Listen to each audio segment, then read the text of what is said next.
Bendecido sea Dios en esta hora. Gracias Señor, por traernos hoy nuevamente a su casa de adoración y de alabanza. Y alabamos a Dios por cada uno de los que están presentes. Alabamos a Dios por el término de esta semana en victoria con la Escuela Bíblica Vacacional. Fue una lucha, pero el Señor concedió la victoria. Ayer cerramos la Escuela Bíblica Vacacional. Violín me decía para hacerlo hoy, si lo hacemos el domingo, ¿dónde entramos? Ayer aquí no entraba un alfiler.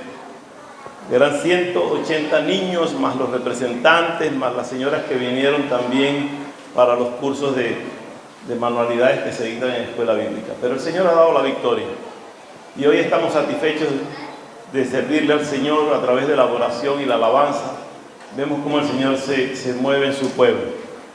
Y tenemos palabra hoy para nosotros. Dios nos trae palabra hoy. Y lo que Dios hace en nuestras vidas, difícilmente alguien puede hacerlo. Y lo que el Señor está trabajando con nosotros, lo hace individualmente. Así como la salvación es individual. Cada uno de nosotros promueve su salvación ante el Señor, creyéndole al Señor y trabajando para el Señor como el Señor pide que le trabajemos. Que le dediquemos tiempo, adoración y alabanza. Y en lo que le estamos dando a Dios, Dios nos está dando también a nosotros bendiciones. Y hoy yo quiero compartir con ustedes algo que el Señor me inquietaba y que es bueno estar recordando. Y es lo que está pasando en este tiempo a nivel mundial, con un nuevo orden, con una nueva estrategia de trabajo y lo que se quiere hacer con Dios. La Organización de las Naciones Unidas acaba de declarar, la ONU, que hay que liberar a los pueblos de Dios, que hay que sacar a Dios o a la religión de los pueblos para poder tener movilidad social. Ya hubo un pensador que decía que la iglesia, que la religión era el opio de los pueblos. Era el adormecedor de los pueblos. Porque el pueblo, cuando cantábamos y leíamos hace un momento que si el Señor nos da libertad, somos verdaderamente libres, hay a quienes no les interesa que seamos libres. Cuando somos padres posesivos con nuestros hijos, no queremos que ellos sean libres. Y hay hombres que llegan a viejos, mujeres que llegan a viejos, pero siguen con los padres, y los padres dicen, yo tengo aquí a mi niñito consentido, y no le da libertad. Y él nunca se siente libre, o ella nunca se siente libre. Hay otros que ya a los 12 dicen, es que yo quiero ser libre, yo me siento libre.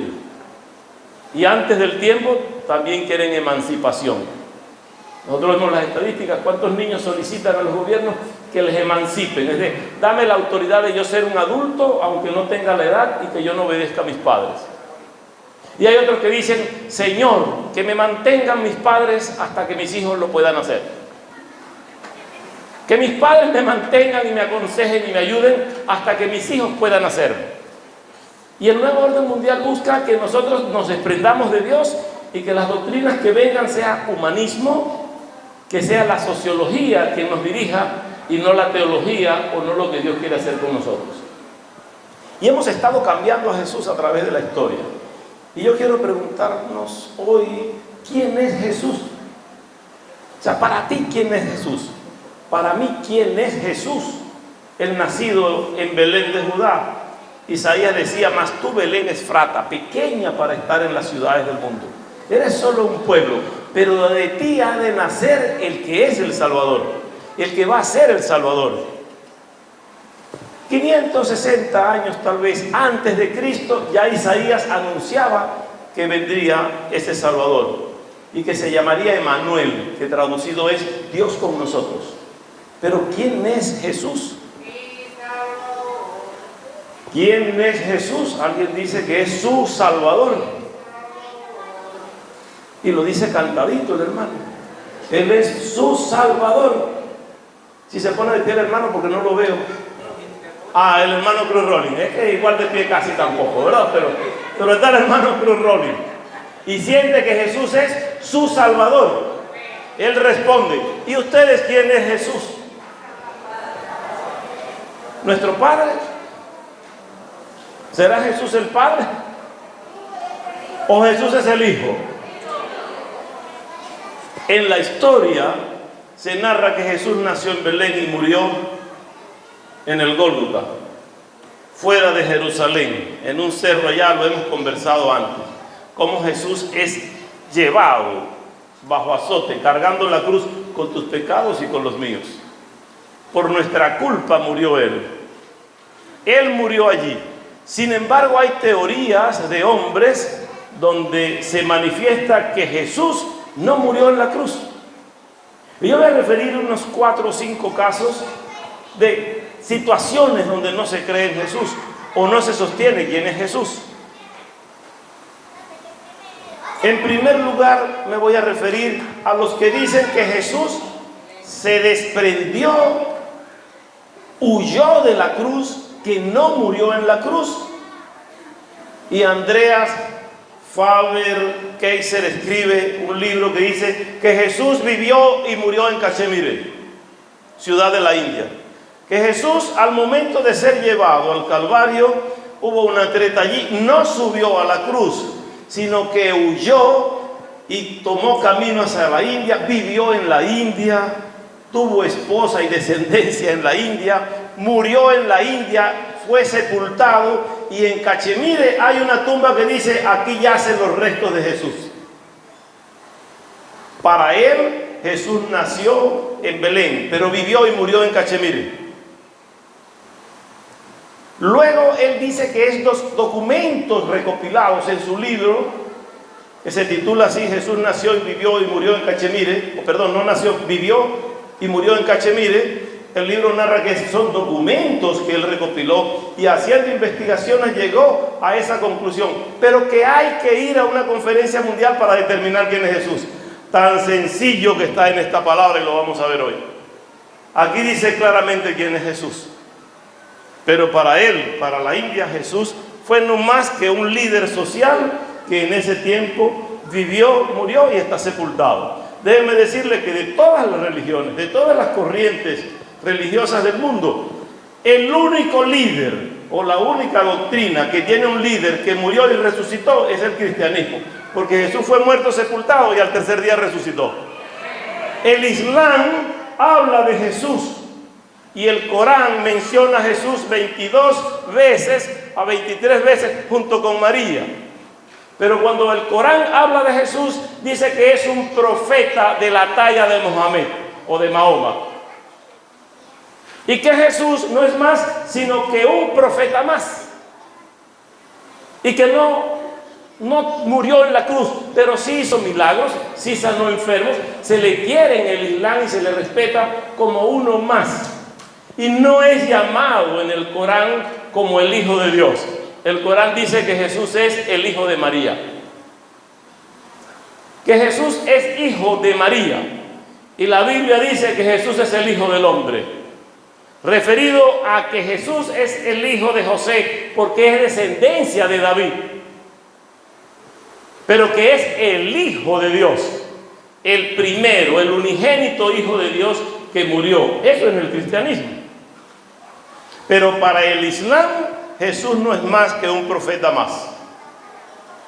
O sea, los musulmanes le ven como un profeta que está categóricamente en su liderazgo por debajo de Mahoma, y que es Mahoma el profeta grande, y que Alá o Jehová es Dios, y siguen a Alá, y debajo de Alá a Mohammed o a Mahoma, pero Jesús no figura para ellos. Eso es en el Islam. Ahora, para los judíos que recogen los pergaminos del Pentateuco, esos 5 libros, o la Torá, los libros que escribió Moisés, esos primeros 5 libros de la Biblia, esos dicen que Jesús había de venir. Pero cuando Jesús nace en Judá, cuando Jesús nace en tierra de Jerusalén, ellos no reconocen a Jesús como el Hijo de Dios, porque ellos esperan un rey, aún esperan un rey diferente. Por eso Herodes decía: hay que matarle porque me va a quitar el trono. No sabía Herodes que el trono que Jesús busca es el que va a implantar cuando venga en la resurrección. El Corán dice que va a resucitar Jesús, que sí habla de resurrección, pero en el postrer tiempo, cuando venga aquella vez. No cree que Jesús ya resucitó una vez. Los judíos no creen que hubo la resurrección de Jesús y ven a Jesús como un profeta más. Lo ven como Elías, lo ven como Jeremías, lo ven como Isaías. Hoy en Tel Aviv, hoy en Jerusalén, a cualquier ciudadano israelita se le pregunta ¿quién es Jesús? Dice, un líder social que hizo milagros, un profeta de tiempos antiguos que vino a vivir en la tierra y se portó muy bien. Pero nosotros vivimos por la ley de Moisés y no se ajustan al cambio que Jesús ha estado enseñando. Vea, y estamos hablando de dos grandes religiones en el mundo que son muy grandes, que es el islamismo y es el judaísmo. Después de ellas vamos a hablar del cristianismo, que es la tercera religión que ellos catalogan algunos como muy grande porque es partiendo de Jesús. Sin embargo, reconocen que Jesús al nacer divide la historia en dos: antes de Cristo y después de Cristo. Y si la Torá estuvo con el Pentateuco, el resto de los libros que está en el Tanakh, es decir, todas las profecías, todo lo que se escribió antes del Nuevo Testamento, todas son cristocéntricas. Todas hablan de Jesús. Sin embargo, no reconocen lo que se dice allí de Jesús. Solo el libro de Esther, para mis hermanos que estudian la Biblia, Esther solo no menciona a Jesús. Pero los otros 65 libros que tiene la Biblia, todos su centro es Jesús. Si alguien me dice, leo la Biblia y no logro ver a Jesús en la Biblia, ¿cómo le está leyendo? Porque todo habla de Jesús. Vea que cuando hablamos de Ruth, que es un libro sencillo y poético, se habla de Jesús. Y ella es la bisabuela o la tatarabuela de Jesús. Y cada uno de nosotros reconoce a ese evangelio que Jesús sembró y que vamos a detallar luego. Pero si vemos de esas religiones, ¿cómo dejar de lado lo que es Jesús para el mundo político y social?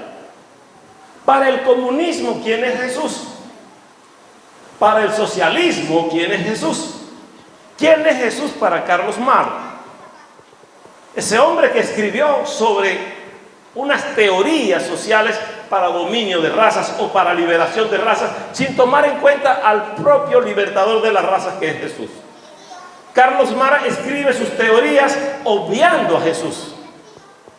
En el comunismo y los 7 decálogos de Mao Zedong, en el comunismo puro de la China, no mencionan a Jesús. Por el contrario, hay que alejarnos de Jesús. O sea, la sociología no busca unir al hombre con Dios, sino alejar al hombre de Dios. Y por eso hemos hablado y yo he enseñado y mantengo como líderes sociales aún del cristianismo, en alguna tendencia cristiana que se basan en la Biblia, están pidiendo cambiar los textos sagrados para que el texto sagrado se adapte a la sociedad y no que la sociedad se adapte al texto sagrado. A ellos, como a todos, hay que decirles que el cielo y la tierra pasarán, pero la palabra de Dios no pasará. Esta va a permanecer por siempre. Este es un yunque donde se han gastado miles de martillos tratando de destruirlo. Y siempre la Biblia está. Libro más vendido en el mundo.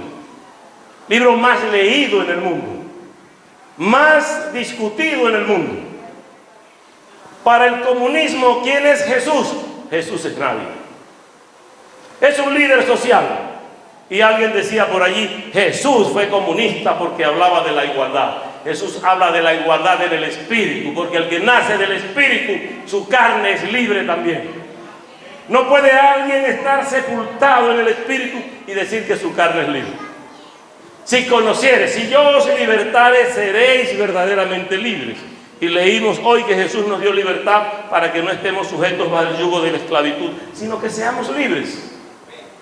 Cuando tenemos una tendencia religiosa o política o social que nos dice qué hemos de hacer y lo que tenemos que hacer, ya perdemos la libertad. Tenemos libertad cuando hacemos lo que el Señor nos dice. Somos libres en Él. Y podemos hablar por lo que Él nos dice. ¿Qué me importa lo que dicen los políticos o lo que dice otro? Con la misma libertad que hablo acá podemos hablar en cualesquiera lugar, porque el Señor me hizo libre. Y esa libertad me permite, en lo social, demostrar que soy un hombre libre. Así que para la Organización Mundial, que se une con los preceptos comunistas y socialistas, hoy día decir que Jesús no es importante, que hay que sacarlo de la escuela, que no hay que tenerlo en las iglesias. Ya en China destruyeron las iglesias y las que tenían imágenes del cristianismo fueron destruidas, y está una fotografía en grande del primer ministro chino para ser adorado como Dios. Cuando nosotros tenemos un Dios que no es la imagen, lo adoramos porque lo creemos por fe, por certeza y por convicción de que no estamos viendo, pero sentimos a Jesús. Y sentimos que en este lugar se mueve el Espíritu Santo de Dios. Y se mueve para la gloria de Dios. Y le quiero decir que a veces algunos dicen, pero ¿cómo sientes tú a Dios? No, solo siéntate al frente de la casa y espera que la brisa toque tu cara. Y dime, ¿qué estás sintiendo? La brisa, ¿de dónde viene? ¿A dónde va? ¿Qué es la brisa si Dios no la toma? Si Dios no la hace. ¿Quién ha creado este sistema? Ese Dios es el que nosotros queremos decirle que es el Padre de este Jesús que estamos hablando. Pero como nuevo orden mundial, no podemos nosotros caer en el juego social. Es probable que dentro de un tiempo no muy lejano venga persecución para los cristianos en este país, como en cualesquiera otros. Pero estamos seguros y convencidos que el que no muere por Cristo no es digno de ser hijo de Dios, porque ya Cristo murió por nosotros. Y hoy que somos libres, cantemos y alabemos a Dios en libertad, y que podemos congregarnos para adorar a Dios. Podemos sentirnos contentos y dichosos en Dios, que podemos cantarle alabanzas. Llegará un momento que en la persecución tendremos que cantar internamente para nosotros.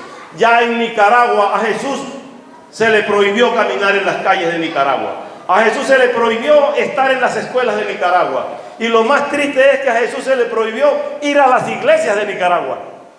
Pero el presidente de Nicaragua no es quien para prohibirle a Jesús movimiento alguno. El Señor permite, pero tiene autoridad para destruir. Y a los que Dios están cerrando y están negando, algún tiempo tendrán que dar cuenta a Dios.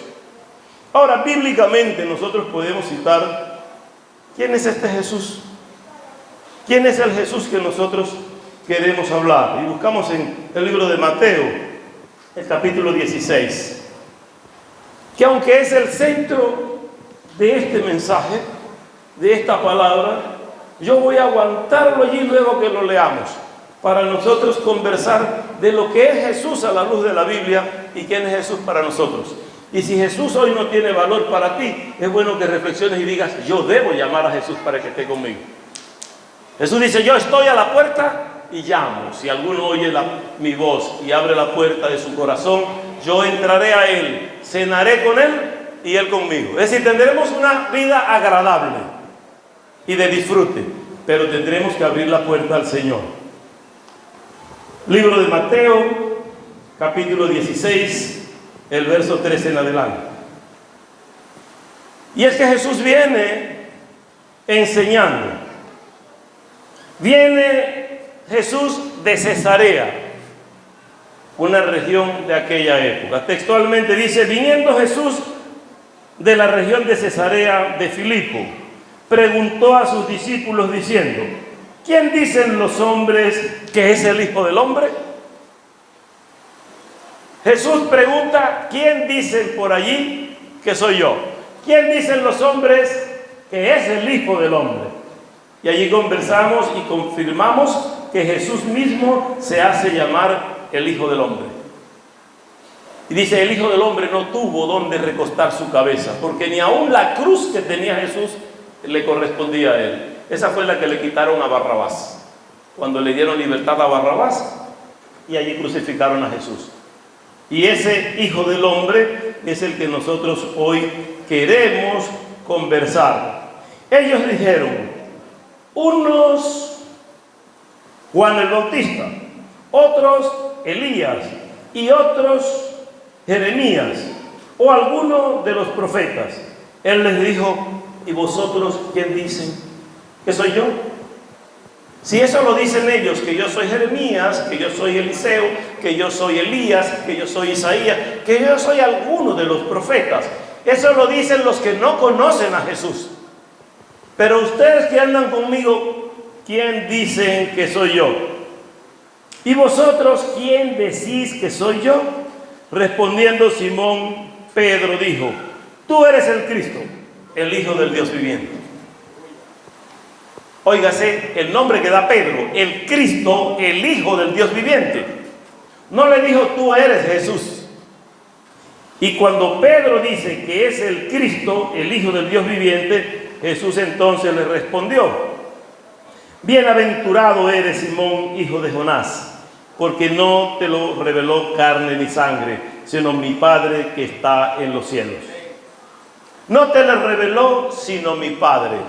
Pedro recibió en el momento revelación del Espíritu de Dios para reconocer que Jesús es el Cristo. Esto yo quiero aguantarlo allí en el refrigerador un poco, que enfríe, y conversarle a ustedes sobre otros episodios donde Jesús se ha mencionado, y luego cerramos con esto. Y es que nos habla el libro de Juan en el capítulo 9, ya lo hemos leído, sobre aquel hombre que era ciego de nacimiento. Ya hemos hablado de esto. Y viene caminando Jesús con sus discípulos y miran al ciego y preguntan ellos al Señor: Maestro, ¿pecó él o sus padres? Recuerdan que les decía, ¿cómo si es ciego de nacimiento? Esa pregunta absurda de decirle al Señor si pecó él o sus padres. ¿Acaso puede pecar desde el vientre de la madre? Porque nació ciego. ¿Cómo dices que nació ciego si él había pecado? Jesús dice, no pecó ni él, ni pecaron sus padres. Él nació ciego para que Dios sea glorificado. Tu necesidad no es porque tú pecaste o porque cometiste un error. Tu necesidad es para que tú confíes en Dios y el nombre de Dios sea glorificado cuando Dios te dé lo que tú le pidas, si le pides con fe. Pero tú te sientas a llorar, o yo me siento a llorar y a lamentar y a contradecir a Dios, a hablar mal de Dios porque Dios no me dio lo que yo quiero. En vez de pedirle con fe y confianza para luego adorar a Dios. La necesidad que tenemos es para glorificar a Dios. Y luego pasando momentos duros, pero son momentos en los que yo le doy la gloria a Dios y no desafío a Dios. El ciego no desafió a Jesús, sino se quedó allí tranquilo. Jesús escupió en el polvo de la tierra, hizo un lodo y le untó a los ojos. Y el ciego no dijo: ¿por qué me llenas los ojos con tu saliva? Si el pastor llega aquí, como algunos pastores que quieren repetir ese tipo de milagro, y escupe y le unta en los ojos y dice: pastor, ¿qué pasó? Pues, o sea, ¿por qué me vas a poner eso? El ciego solo esperó, porque el que no tiene nada espera algo que le den. ¿Qué más podía perder el ciego después de la vista? Es como aquel paralítico que se arrastraba en la patineta y cuando el cura decía que Jesús le dio de comer a 5,000 con 5 panes con 2 peces, él decía: eso es mentira. Y esos están los enfermos, eso es mentira. Y alguien le dijo: te va a castigar el Señor. Le dijo: ¿qué? ¿Me va a quitar la patineta? O sea, ¿qué más castigo? ¿Me va a robar la patineta? Y nosotros le decimos a Dios: ¿qué me vas a quitar ahora? Pues todo lo que tenemos es de Dios. Porque Jehová dio, Jehová quitó, sea el nombre de Jehová bendito. Y el Jesús en el que nosotros confiamos es hijo de ese Dios, que es nuestro Padre también. Por eso somos hermanos de Él y coherederos con Él del reino de los cielos. Pero ¿qué pasa allí? Que los fariseos, que es de la tribu de los que enseñaban la ley de Moisés, tanto el Torá como el Tanakh enseñaban ellos. Sin embargo, cuando ven que el ciego sana, lo llaman 1 vez, 2 veces, 3 veces. Pueden leer con calma en sus casas el capítulo 9 del libro de Juan, para que vean qué es lo que pasó allí. Y el ciego solo obedece la voz de Jesús cuando Jesús le dice: ve al estanque de Siloé, lávate los ojos y verás, tendrás vista. El ciego solo fue y se lavó y recibió la vista. Solo obedeció lo que Jesús decía. ¿Quién era Jesús para el ciego en ese momento? ¿En qué se convirtió Jesús para ese ciego? Cuando los fariseos llaman al ciego para preguntarle, él dice: es un hombre que vino y me dio la vista. ¿Es profeta? Yo no sé de dónde viene, no sé hacia dónde va, pero me dio la vista. Me mandó a lavar en el estanque, me lavé en el estanque de Siloé y recibí la vista. Yo solo obedecí a Jesús. Y Jesús nos dice hoy, tú solo obedece. Solo haz lo que te estoy pidiendo que hagas. No me pidas por qué. El por qué corresponde a Dios. Y nosotros hacemos y Él nos premia. Si no hoy, mañana, si no mañana, en el postrer tiempo. Pero tendremos bendición y tendremos vida eterna. El ciego cumplió. Los fariseos ya la tercera vez le preguntan, pero acláranos, seguro que te sanó. Ya les he dicho en 3 oportunidades que me sanó. En el versículo 27 del capítulo 9, Él les dice, ya estoy cansado de ustedes prácticamente. Les digo, les vuelvo a decir y no me creen que el hombre sana. Él es pecador. Y el ciego dice, si es pecador, no sé. Pero algo puedo decir es que yo era ciego y ahora veo. Y nadie hace milagros como este. Nunca se ha visto que alguien sane a un ciego de nacimiento. Y ellos maldijeron al ciego, renegaron, le expulsaron de la sinagoga, le dijeron, no debes entrar más, porque tú eres siervo de él. El ciego le dice a ellos, ¿será que ustedes también quieren creer en él y adorarle? Eso les incomodó. Cuando muchos ven lo que Dios ha hecho en nuestras vidas, reniegan y protestan y luego como que se desarrolla ese proceso de envidia y sienten con nosotros mucha presión. ¿Será que ellos también quieren creer lo que tú crees? ¿Será que ellos quieren saber también cómo es que Jesús sana? ¿Cómo es que Jesús hace libertad? El ciego fue libre. El verso 30, Jesús le dice, ojalá que ustedes también se convirtieran. Y lo más grande, dice el ciego, es que ustedes siendo los ilustrados, ustedes siendo los que leen la ley, los que leen las profecías, no lo conocen. Y yo que soy un insignificante mendigo que pedí allí en la calle, lo conozco y es mi amigo y me dio la visión. Qué grande es Jesús, decía el ciego. Ahora a mí me hizo ver y estos están ciegos espiritualmente. No entienden quién es Jesús. Para el ciego hubo libertad.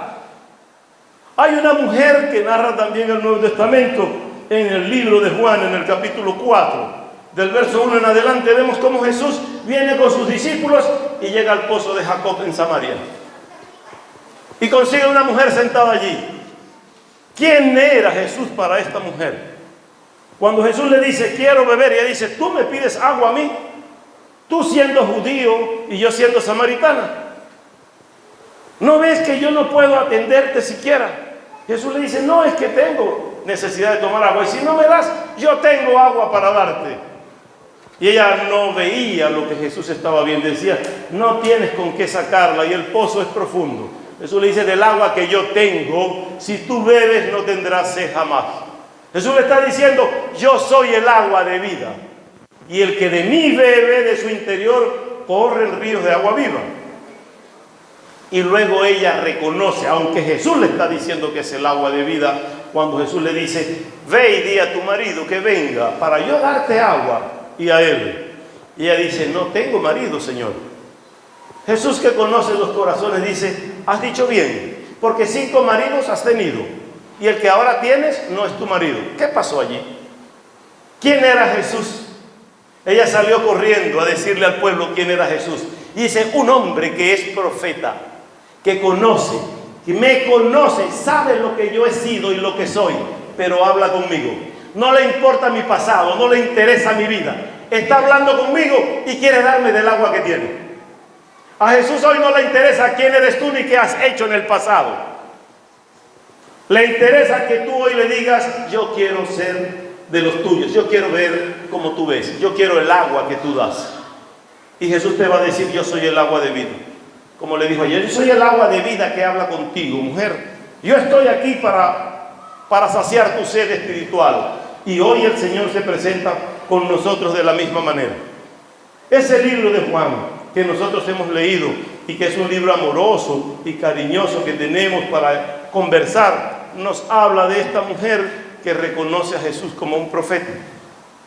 Hay otro caso que también lo dice ya el libro de Mateo en el capítulo 3. Y es el caso de un primo de Jesús que no conocía a Jesús. Se narra solo que se habían visto o habían tenido encuentro cuando Elizabeth, la madre de Juan el Bautista, estaba encinta, estaba embarazada. María también estaba embarazada para tener a Jesús. María visita a Elizabeth y cuando llega ya en el vientre de la madre, en el vientre de Elizabeth, salta el niño. El feto saltaba en la presencia de Jesús. Después se separaron, crecieron separados. Y en el libro de Mateo nos narra que ese Jesús que viene era anunciado por Juan el Bautista. Y Juan el Bautista va a reconocer y va a decir proféticamente también quién es Jesús. Lo de Pedro cuando dice, tú eres el Cristo. Cristo todavía, o Jesús todavía no era el Cristo. Todavía no había subido a la cruz del Calvario. Y luego Pedro dice, eres el Cristo. Y Jesús dice, no te lo revela ni carne ni sangre. Juan el Bautista, cuando mira a Jesús venir, lo vemos en el capítulo 3 del libro de Mateo. Cuando ve que se acerca, dice, he ahí el Cordero de Dios que quita el pecado del mundo. ¿Quién era Jesús para Juan el Bautista? El perdonador, el Cordero. Lo que antes se sacrificaba para tener perdón de pecados era un animal, podía ser un cordero, un buey, una paloma, una tórtola. Había que derramar sangre, porque sin derramamiento de sangre no había remisión de pecados, o no hay remisión de pecados. Y el Señor, cuando se presenta, Juan lo mira y dice, ese es el Cordero de Dios. Él va a quitar el pecado del mundo. ¿A qué viene Jesús? Para ser bautizado. ¿Cuál era el bautismo de Juan? Bautismo en agua para perdón de pecados. ¿Llevaba Jesús pecados? No. Pero para que se cumpla la Escritura le dice, tienes que bautizarme en agua. Y el Espíritu de Dios le había dicho a Juan el Bautista cuando le encargó bautizar para perdón de pecado, le dice, va a venir uno que cuando tú le bautices, el Espíritu Santo se va a manifestar. Y cuando veas, ese es. Sin embargo, no ocurrió que se presentara el Espíritu Santo, pero ya Juan Bautista reconoció que era el Cordero de Dios. Para Juan, Jesús era el Cordero de Dios que quita el pecado del mundo.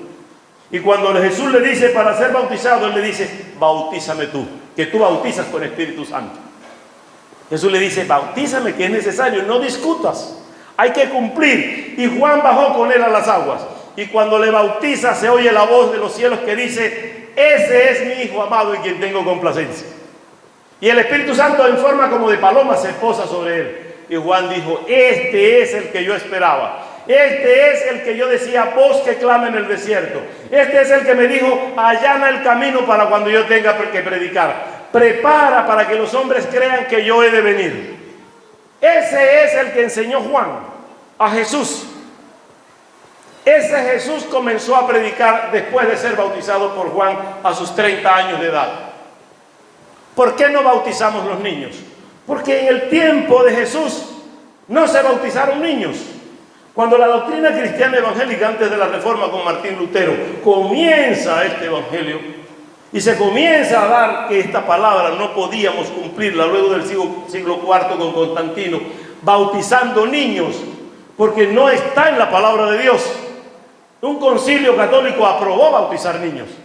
Juan bautiza a los adultos cuando deciden, yo quiero ser bautizado, y los bautiza en el nombre del Padre, del Hijo y del Espíritu Santo. Así lo enseñó el Señor Jesús.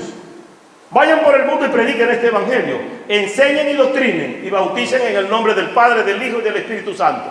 Y el bautismo es por inmersión, porque es muerte al mundo y resurrección con Cristo. El poder de este Jesús que dice Juan es el que se cumple en nosotros, de creerle. Dice que el que confesare con su boca que Jesús es el Hijo de Dios y que Dios le levantó de los muertos, creyera en su corazón que Dios le levantó de los muertos, entonces es salvo. Si tú has confesado con tu boca y has creído en tu corazón que Jesús es el Hijo de Dios y que Dios lo levantó de los muertos, tú tienes salvación en Cristo Jesús. Ahora, el que no ha creído debe creer. Y algunos que están acá dirán, yo creí, pero ¿será verdad que creí? Alguien me dijo una vez, ¿cómo verifico que de verdad soy salvo si yo creí o no creí? Yo le dije, ¿tú estás vivo? ¿Estás seguro? Bueno, yo creo que estoy vivo. ¿No estás seguro que estás vivo? Ah, usted está mal. No tenemos ni siquiera certeza de que estamos vivos. Y el que no tiene certeza de tener a Cristo en su corazón, yo hoy le desafío para que busque de ese Cristo. Juan dijo, es el Cordero de Dios que quita el pecado del mundo. No hay otro que quite el pecado del mundo, sino solo Jesús. Y cuando nosotros vamos al capítulo 16 del libro de Mateo, donde el Señor le dice a Pedro, bienaventurado eres porque no te lo ha revelado ni carne ni sangre, es porque nosotros creemos, porque el Padre a través de su Espíritu Santo abre nuestros corazones para que entendamos que ese es Jesús. Porque a los suyos vino y los suyos no le recibieron, pero a los que le recibieron les dio potestad de ser hechos hijos de Dios. Nosotros debemos reconocer que Jesús es el Salvador del mundo. O sea, ¿quién es Jesús? Pedro dice, tú eres el Cristo. Tú eres el que muere por pecados. Tú eres el que redime. Tú eres el que sana enfermos. Tú eres el que levanta. Sin embargo, Pedro, después de todo esto, después de reconocer que Jesús es el Hijo de Dios, llegó un momento que antes de la crucifixión le negó 3 veces. 3 veces negó Pedro a Jesús. Jesús lo había anunciado cuando Pedro dice, no voy a dejar que nadie te toque. No voy a dejar que nadie te mire mal. Si tienes que morir, muero yo por ti. Pero no voy a dejar porque tú eres mi Señor. Pedro lo reconocía. Yo quiero que tú no padezcas la cruz. Jesús le dice, Pedro, yo debo cumplir el motivo por el cual vine al mundo. Y Pedro se negaba. Y es cuando el Señor le dice, verás que me vas a negar 3 veces. Cuando el gallo cante, ya me habrás negado 3 veces. Y cuando Jesús fue tomado por los soldados, cuando fue llevado a cautiverio y en tortura, Pedro caminaba cerca allí y una mujer dice, Él es de ellos también. Él confesaba que este es Jesús. Y Pedro dice, yo no lo conozco. Yo no sé quién es. La segunda parte o la segunda vez comenzó a maldecir de Jesús. Porque la mujer dice, Él habla como ellos. Él se porta como ellos. Y él comenzó a maldecir y a decir vulgaridades como cualquier playero. Si alguno quiere saber qué decía, pase por la playa, por Playa Grande, pase por allá por Tío Pedro para que oiga cómo hablan. Esas las decía Pedro de Jesús. Y la tercera vez que le negó, cantó el gallo. Dice que Pedro reconoció lo que Jesús le había dicho. Ahí dijo Pedro, verdaderamente es Jesús, ¿qué me pasó? Allí Pedro dice, es Jesús, es el Salvador, ¿qué estoy haciendo? Y dice que Pedro lloró amargamente.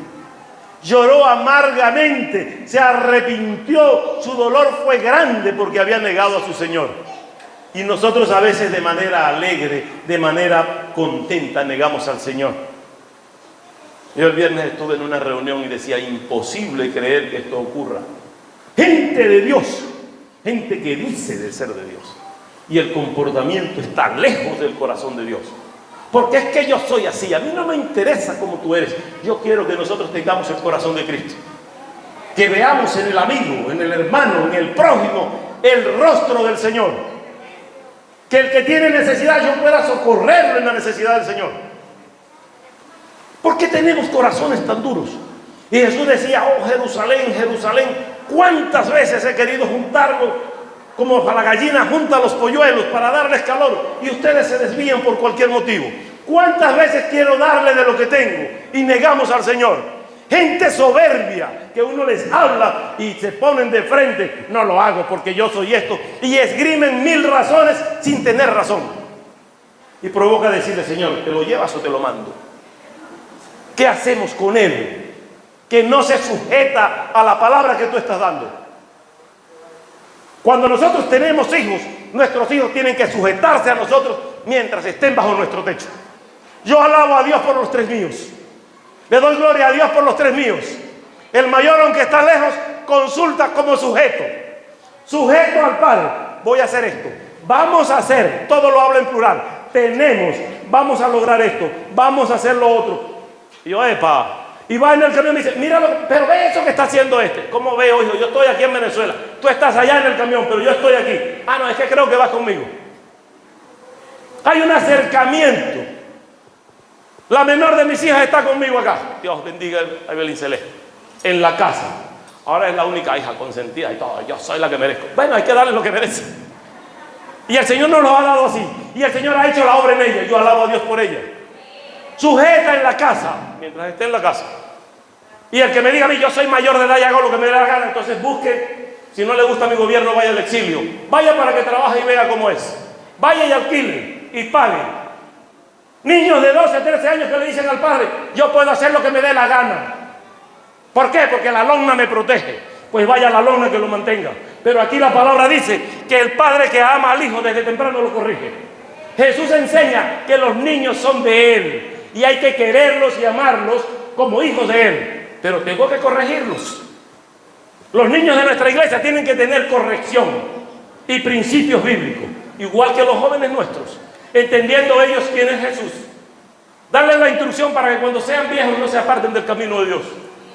Yo estoy en este camino porque me lo enseñaron en la niñez. Mira que si llego a los 18 y no me lo enseñan, yo ni me acerco a menos que el Señor mismo me diga, ¿lo estás viendo? Como hizo conmigo en este ministerio. Eres aquí donde te quiero. Y mi soberbia tuvo que ser doblegada porque Dios me dijo que Cristo murió en la cruz por mí. Y yo no tengo ya más soberbia, sino la que Él pagó por mí. Y aquí tenemos gente soberbia. Nuestros niños quieren jugar con sus tablets, con sus teléfonos, lo que más quieren y lo que más les conviene. Y cuando los padres les corregimos, dicen, tú no sabes que el mundo cambió. El Charlie, la Wii y mil cosas que están fuera de la doctrina de Jesucristo. Y hay padres que dicen, déjalo para que se distraiga. Eres un irresponsable cuando hablas así. Tienes que tener responsabilidad ante Dios con los hijos que el Señor te ha dado. Velar por lo que están haciendo. Cuidar de que lleguen a grandes bajo instrucción para que no se aparten del camino de Dios. Los hijos que se creen que están aquí y tienen autoridad para decirle a sus padres de manera directa, yo hago lo que me dé la gana, vea cómo lo va a hacer, pero usted tiene que sujetarse a sus padres. Aquí hay un ejemplo sencillo. Una vez mi hermana Stephanie tenía que ir a Carito, lo pongo ejemplo público. Y un día antes sus padres le dijeron, no nos parece. Pastor, pero ¿cómo hago? Si sus padres le dijeron que no, no puede ir. Obedezca a sus padres. Sus padres algo están viendo, algo quieren corregir, porque ellos la aman. Si no, no les dijeran la corrección o la instrucción. Yo no puedo criticar lo que el padre dice, porque el padre es el que corrige allá en la casa. Ahora, si lo que el padre dice está fuera de la palabra, yo voy a tomar una alerta. Le voy a decir, padre, venga para corregirlo a usted, porque el Señor me da autoridad para corregir al niño, pero también para corregir a los padres.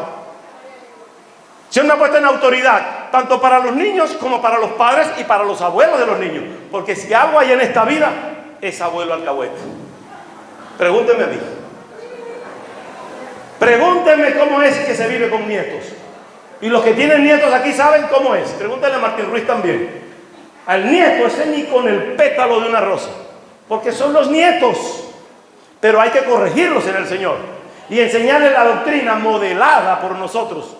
Porque el problema es que tenemos que modelarle la doctrina y decirle cómo Cristo actúa en mí para que Él pueda actuar como yo actúo. Y así canta un cantante por allí. Señor, yo quiero ser como tú porque Él quiere ser como yo. Yo quiero ser como tú porque Él quiere ser como yo. ¿Quién es Jesús en tu casa? Hemos visto cómo es en la palabra. Hemos visto cómo es para algunas organizaciones sociales y políticas, para algunas religiones. Pero en tu casa, ¿quién es Jesús? En tu vida, ¿quién es Jesús? ¿Qué significa Jesús para ti? ¿Qué significa Jesús cuando te pide de corazón sincero el amor que tienes que dar? Y tú en soberbia te paras y dices, no doy amor porque yo tengo arrogancia para dar. El viernes yo dije a un pastor, como un juego, pero un juego de verdad.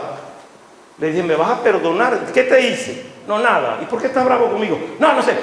Perdóname pues si te hice algo. No, pero perdóname. Si no me perdonas, yo te voy a dar una cachetada para que tengas un motivo de perdonarme. Pero yo necesito que tú me perdones.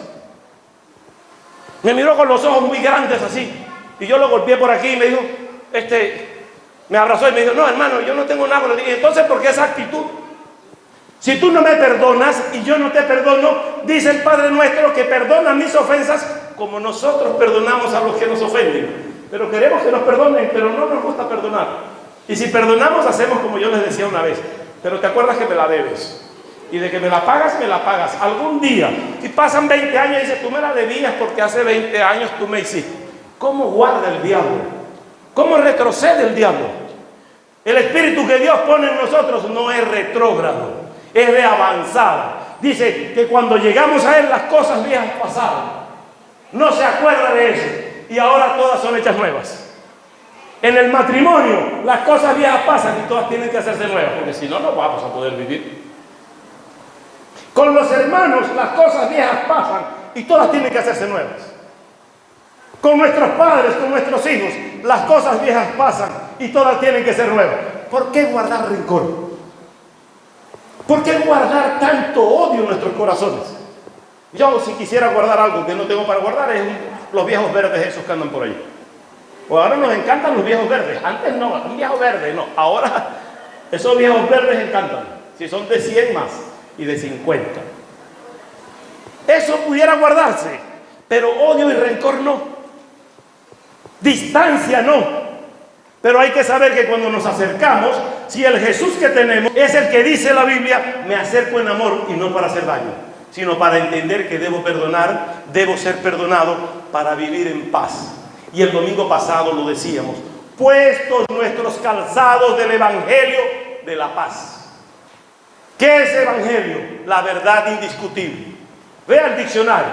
Evangelio es verdad indiscutible. Entonces, puestos nuestros calzados de la verdad indiscutible de la paz. Yo no puedo seguir peleando por algo que no tengo para pelear.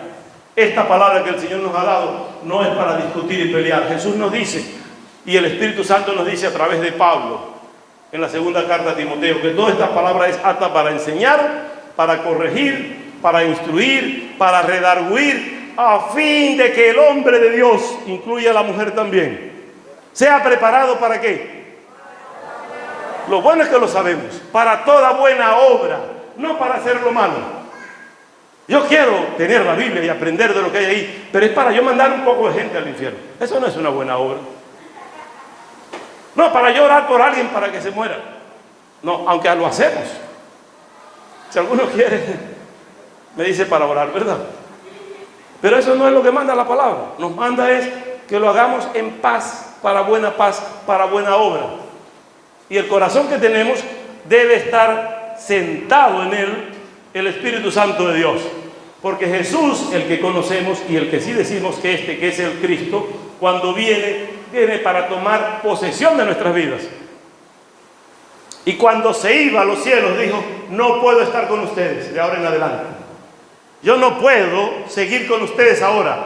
Ya cumplí mi tarea de morir por ustedes. ¿Les parece poco? Ahora voy a mi reino. Voy al trono con mi Padre. Voy a estar sentado a la diestra del Padre. Allí clamo a Él por ustedes.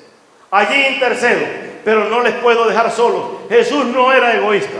Me voy con el Padre. Voy a estar bien, pero no los puedo dejar solos. Yo voy a mandar un paracletos. Voy a mandar a otro como yo para que esté con ustedes hasta el fin del mundo. Y mandó al Espíritu Santo.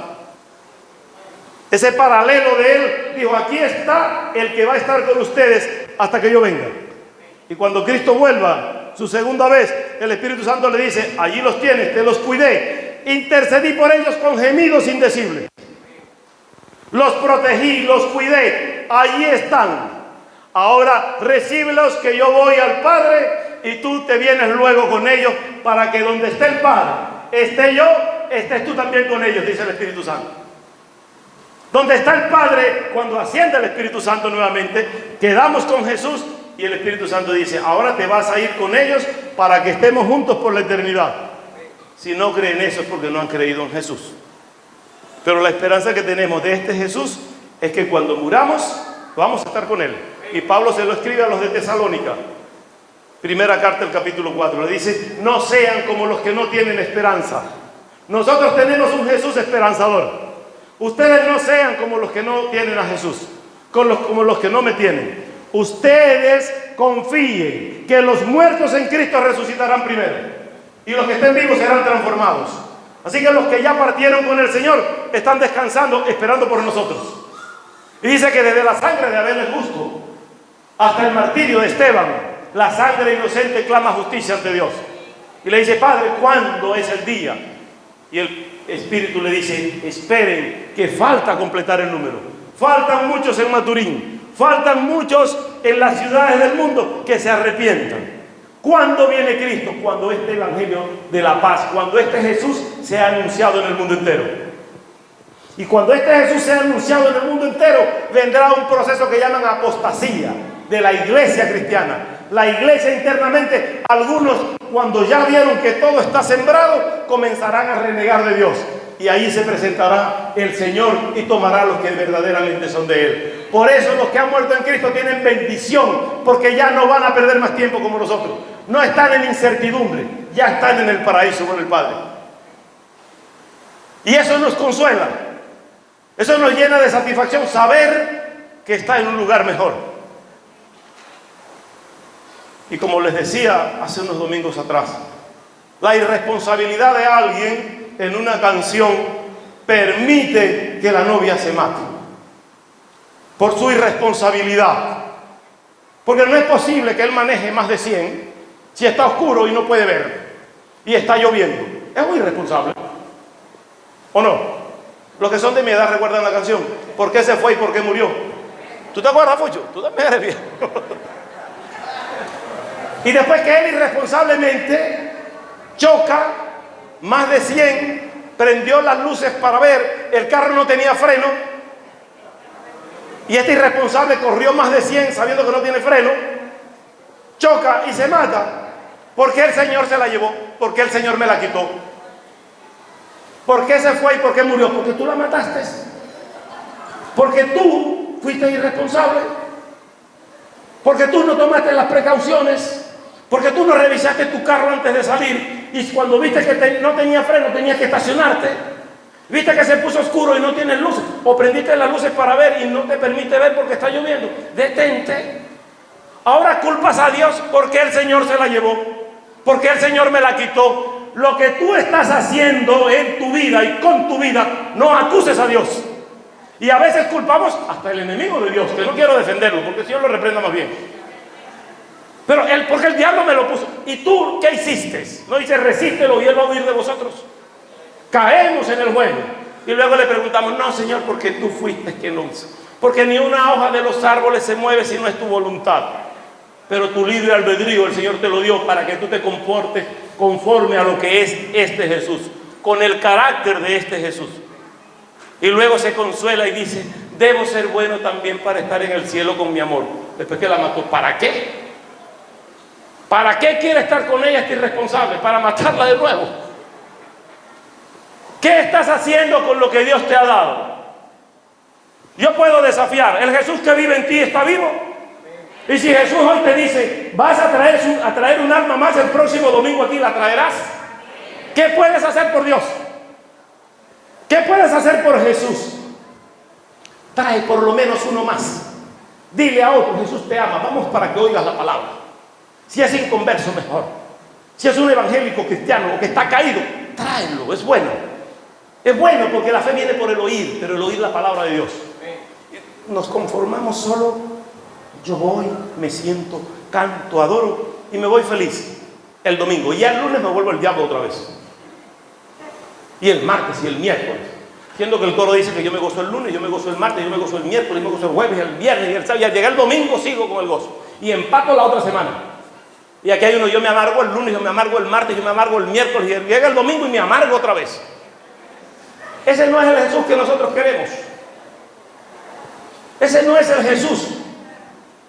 Dice que mi paz yo les dejo, mi paz les doy, pero no como el mundo lo da. Es paz verdadera para que vivas quieta y reposadamente, en buena lid con todos. Y sentimos a veces que lo que quiero es más peleas para demostrar que soy mejor cada día. Así demuestras lo contrario. La humildad y la sencillez está en el corazón. Alguien quiso decirme el viernes que él es humilde porque él se viste con un pantalón roto y unos zapatos viejos. Yo digo, no, tú lo que pareces un mendigo, chico. Tú no eres humilde nada. Bueno, yo tengo ropa, pero quise venir así porque para que vean que yo... No, tú lo que eres un gran arrogante, un soberbio, y eres insolente ante el Señor. Debía el Señor permitir que mientras estás aquí renegando se te queme toda la ropa para que de verdad vistas harapos. Pero no te puedes presentar ante Dios con lo peor que tienes para dar lástima a Dios. Mostrar comida de lástima para que la gente te tenga compasión. Los que somos hijos de Dios tenemos lo que Dios nos da. Y a Dios hay que darle lo mejor. Hoy hay cena del Señor. Que alguien te invita a cenar, viste lo mejor. Para que atiendas la invitación como es. Si el Señor te invita con Él, viste y sé de lo mejor. Dad lo mejor al maestro, dice el himno. Tu juventud, tu vigor, da todo lo mejor al maestro. Lo hemos cantado desde los principios de la congregación de esta iglesia. Y vamos a cumplir 44 años el próximo sábado. Y el Señor nos sigue dando bendiciones. Y es el mismo Jesús que iniciamos con el mismo que tenemos hoy. Y es la misma estructura bíblica. Es el mismo consejo bíblico. Y no quiero otro libro que no sea este. Porque los otros libros están contaminados eisegéticamente con el comportamiento y la conducta de los hombres. Y eso no es lo que yo quiero. Yo quiero que el Espíritu que nosotros movamos sea el Espíritu Santo de Dios que está plasmado en este libro. ¿Por qué está plasmado? Porque Él inspiró a estos hombres para escribir este libro. Y este es el libro que tenemos de texto. Este es el libro que nos dice que Jesús es nuestro Salvador. Como decía mi hermano allá, Jesús es mi Salvador. Que Jesús es nuestro Redentor. Que Jesús es nuestro Libertador. Que Jesús es nuestro amigo, Jesús es nuestro hermano. Dejó su trono de gloria por venir con nosotros. ¿Qué dejamos nosotros por Él? Dio su vida por nosotros. ¿Qué vamos a dar nosotros por Él? Se entregó por nosotros. ¿Qué vamos a entregar por Él? Ese es el Jesús que hoy yo quiero decirte que está entre nosotros, representado por el Espíritu Santo de Dios. Pero el que padeció fue Él, a Él es el que hay que confesar, y en el nombre de Él siempre oramos, porque en su nombre salen los demonios y en su nombre sanan los enfermos. Y en su nombre hoy estamos hablando, y que para Él sea toda honra y toda gloria. Yo quiero que estemos de pie para orar a Dios en esta hora.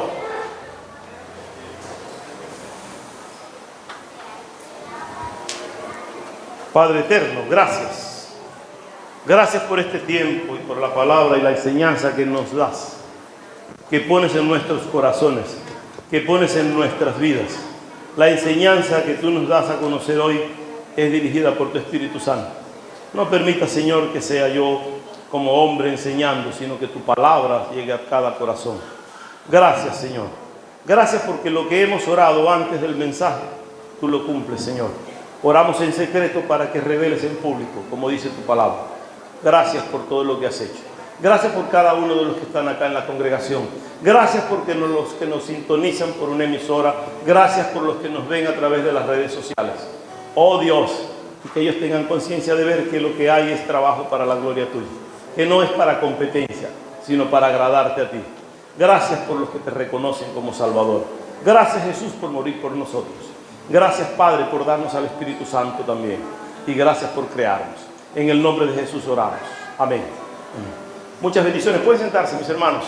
Yo quisiera ver si en nuestra sala hoy hay alguna persona que no tenga a Jesús como líder de su vida, como el que guía su corazón, y quisiera entregar su vida al Señor Jesús.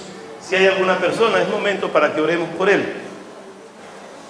Si hay alguna persona en la sala que quisiera confesar a Cristo como Salvador, o algún hermano que quisiera reconciliarse con su Señor, es el momento de nosotros decirle a Dios: mira, yo quiero, Dios, vivir para ti y contigo. O si todos somos ya cristianos, yo alabo a Dios porque hemos estado sirviendo al Señor en esta manera clara y transparente, sirviendo al Señor en lo que Él nos ha dado y en la palabra que Él tiene con nosotros.